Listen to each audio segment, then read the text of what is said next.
샬롬, 우리 주 예수 그리스도의 은혜와 평강이 함께하기를 기도하고 또한 축복합니다. 오늘 함께 읽고 묵상할 시편 말씀은 시편 67편입니다. 제가 읽어봅니다. 시, 곧 노래, 인도자를 따라 현악에 맞춘 것.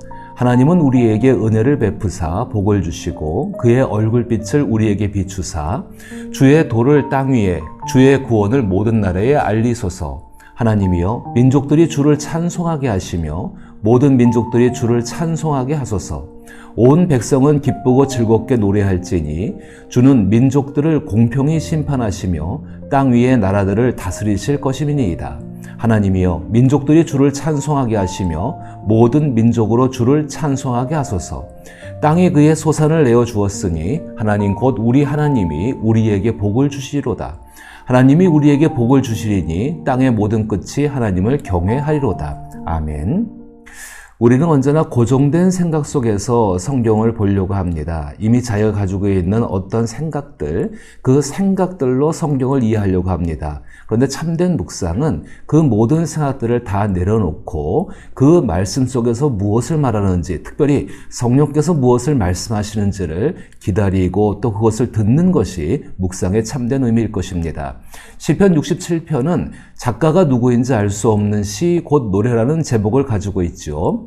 이 시는 현악기의 반주와 함께 장막절이나 추수감사에 노래되었을 것이라고 추측을 하게 됩니다. 또한 이 시는 그 내용상 선교의 내용을 담고 있습니다. 특별히 같은 말로서 반복되는 두 개의 절이 나오게 되는데 하나님이여 민족들이 주를 찬송하게 하시며 모든 민족들이 주를 찬송하게 하소서라는 3절과 5절에 하나님이여 민족들이 주를 찬송하게 하시며 모든 민족으로 주를 찬송하게 하소서, 이런 표현 속에서 선교의 시라고도 알려지고 있습니다. 그런데 시편 67편은 다른 시편들과 함께 읽어보게 되면은 더 깊은 의미를 발견할 수가 있습니다. 특히 시편 65편부터 68편까지는 하나님께서 침략자의 압제에서 자기 백성을 구원하시기를 간청하는 그 요청이 담겨진 시들의 모음으로 생각하고 있습니다. 시편 67편은 이러한 위기 속에서도 하나님께 기도함으로 하나님의 평안을 믿고 감사하며 찬양하는 시라고도 생각을 할 수 있습니다. 하나님을 알수록 우리의 기도는 하나님의 뜻과 일치하게 됩니다. 바울은 예수 그리스도를 통해 하나님을 알았고 그리스도 예수의 모습을 따르는 삶을 살았습니다. 그는 빌립보서 4장 6절과 7절에서 다음과 같이 말하고 있죠. 아무것도 염려하지 말고 다만 모든 일에 기도와 간구로 너희 구할 것을 감사함으로 하나님께 아뢰라. 그리하면 모든 지각에 뛰어난 하나님의 평강이 그리스도 예수 안에서 너희 마음과 생각을 지키시리라. 절체절명의 위기, 그 상황 속에서 하나님으로 기뻐할 수 있는 희락의 삶, 그것은 간구와 기도와 도구와 감사를 통해 얻는 주 예수의 고요한 평안과 확신이 있기 때문입니다. 특별히 디모데전서 2장 1절에서 그러므로 내가 첫째로 권하노니 모든 사람을 위하여 간구와 기도와 도구와 감사를 하되라고 우리 가운데 권고하고 있는데, 그것은 심각한 박해와 순교의 순간 앞에서도 주께서 주시는 고요한 평안과 확신으로 자신을 하나님께 내어드리게 하고 심각한 악의 공격 속에서도 하나님께 운명을 맡긴 신앙인의 본 모습을 잃지 않게 하는 내적인 힘입니다. 그러나 현대 신앙 속에서 하나님의 성품, 즉 인격을 알고 믿으며 의지해서 드리는 간구와 기도와 도구와 감사의 모습은 찾아보기가 어렵습니다.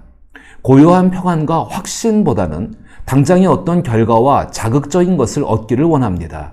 그래서 예수 그리스도로 말미암아 하나님 안에 있으면서도 하나님 안에 녹아들지를 못합니다. 이런 의미에서 시편 67편은 하나님의 고요한 평안과 확신을 구하는 하나님을 사랑하는 사람들의 간구와 기도와 도구와 감사의 길이 무엇인지를 우리 가운데 알려주고 있는 것입니다. 1절에서 시인은 하나님께서 우리를 어떻게 대하고 계시는지를 명확하게 알고 하나님을 부르고 있습니다. 하나님은 우리에게 은혜를 베푸사 복을 주시고 그의 얼굴빛을 우리에게 비추사, 이 표현을 이미 우리는 하나님께 복과 은혜를 받은 사람입니다.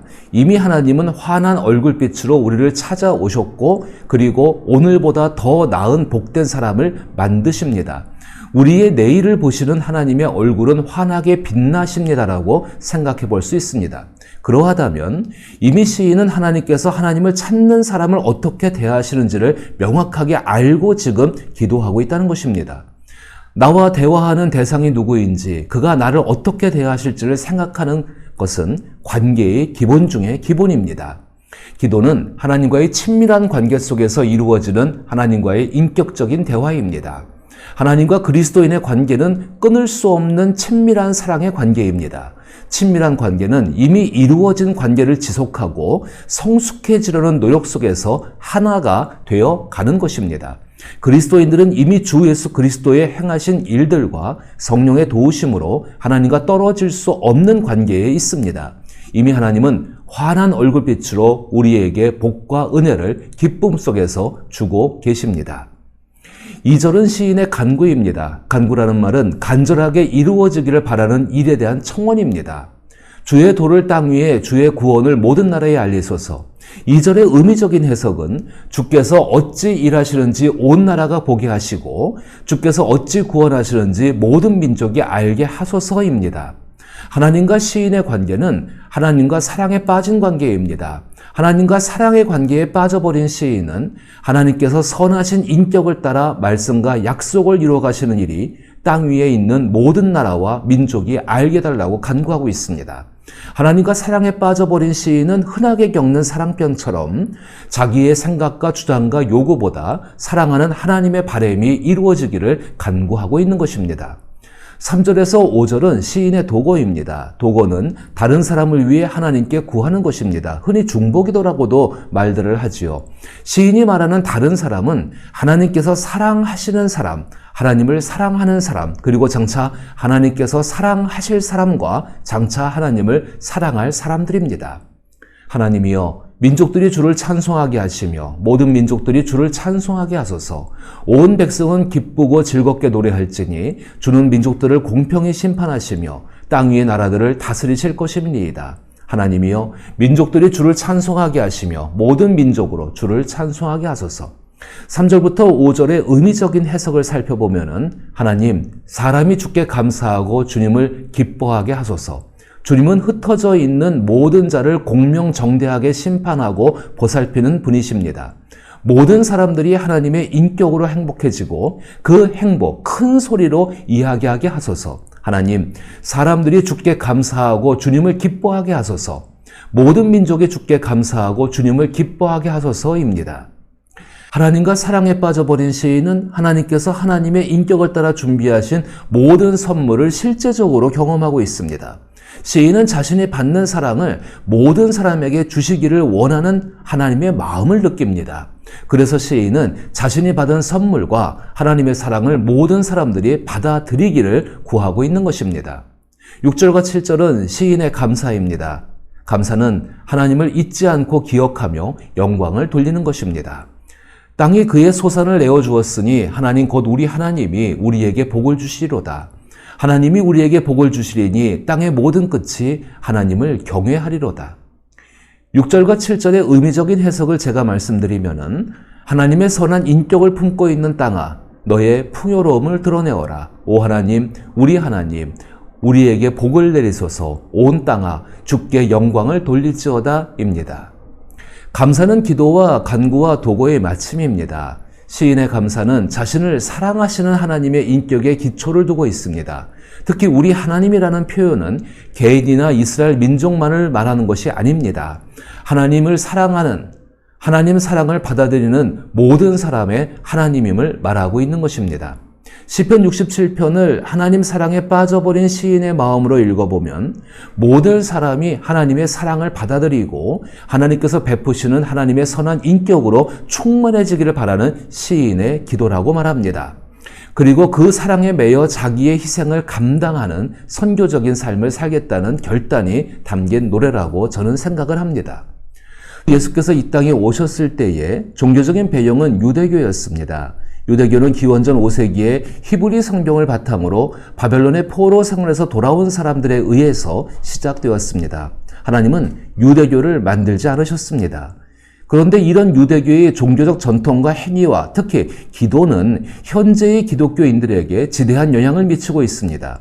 특히 주 예수께서 이 땅에 오셨을 때 유대교는 하나님의 인격과 하나님을 사랑하는 것과는 관계없는 형식만 남아 있었습니다. 아마도 예수께서 오셨을 때 유대인들의 바리새인들은 시편 67편을 가지고 이렇게 기도했을 것입니다. 영원히 우리의 하나님이시며 주님이 되시는 야훼께 감사를 드립니다. 당신은 우리 삶의 힘이시며 우리의 방패이십니다. 우리는 모든 세대에 걸쳐 당신의 능력 있는 손을 의지합니다. 우리의 영혼이 주님의 보살핌 속에서 살아갑니다. 야훼께서 만드시는 기적이 우리의 매일의 삶 속에 있습니다. 당신의 놀라운 행위와 선하신 능력이 저녁에도 아침에도 오후에도 항상 일어나고 있습니다. 당신은 자비로우신 분이십니다. 당신의 자비는 결코 없어지지 않습니다. 당신은 마음이 따뜻한 분입니다. 당신의 친절한 행위는 결코 멈추지 않습니다. 그래서 항상 우리는 야훼께 큰 희망을 두고 있습니다. 오 우리 왕이시여, 이 모든 것 때문에 당신의 이름이 항상 찬양받으십니다. 살아있는 모든 것들이 영원히 당신께 감사하고 진실로 당신의 이름을 찬양합니다. 당신은 우리의 영원한 구원이시며 도움이십니다. 선하심이 그 이름이신 주님, 당신께 복이 있습니다. 당신께 감사하는 것이 즐거움입니다. 사실 지금의 교회도 이와 같은 기도와 비슷한 기도를 드리고 있습니다. 그런데 주 예수님은 이런 기도를 드리는 바리새인들을 향해 천국문에 자기도 들어가지 않고 다른 사람도 들어가지 못하게 하는 독사의 자식이라고 말씀하셨습니다. 왜 그렇게 말씀하셨을까요? 하나님의 말씀과 하나님의 능력인 하나님의 사랑을 인격적으로 알지 못했기 때문입니다. 시편 67편을 쓸 때나 혹은 포로에서 돌아와서 편집할 때 이스라엘은 순수했고 사랑하는 하나님을 알려고 말씀을 찾았습니다. 그래서 시편 67편은 모든 사람을 초대하시고 복과 은혜를 주셔서 하나님과 사랑에 빠지게 하시는 하나님의 인격이 온 세계에 충만하기를 간절하게 간구하고 기도하고 있는 것입니다. 그러나 예수님 당시의 유대교에 젖어 있는 이스라엘은 오직 자기들만을 행복하게 해야 하는 하나님을 만들어냈습니다. 성경을 기가 막히게 입맛대로 해석하고 포교에 적용한 것입니다. 종교는 신을 표현하는 신학적인 형식입니다. 타락한 유대교는 성경을 재료 삼아 자신들이 원하는 하나님을 만들어냈습니다. 이런 모습이 우리의 신앙생활에는 과연 없을까요? 있습니다. 내가 사랑하는 하나님이 누구인지를 생각하지 않는다면, 성경을 통해 하나님의 성품, 즉 인격을 생각하지 않는다면, 내가 사랑하는 하나님의 바람이 무엇인지를 생각하지 않는다면, 내가 받은 사랑을 나누어 주고 그 일을 위해 자기의 것을 희생하려 하지 않는다면 너무나 쉽게 나의 신학 속에서 하나님을 만듭니다. 우스갯소리로 그런 소리를 쉰내나는 신학이라고 합니다. 우상 숭배입니다. 자기가 만든 하나님을 사랑하는 것이 짝사랑이겠지요. 짝사랑 속에는 참된 확신도 고요한 평안도 없습니다. 오히려 요즘 말하는 스토커처럼 강박과 불안 속에서 살거나 자기의 만족 속에 사는 것을 좋아할 뿐입니다.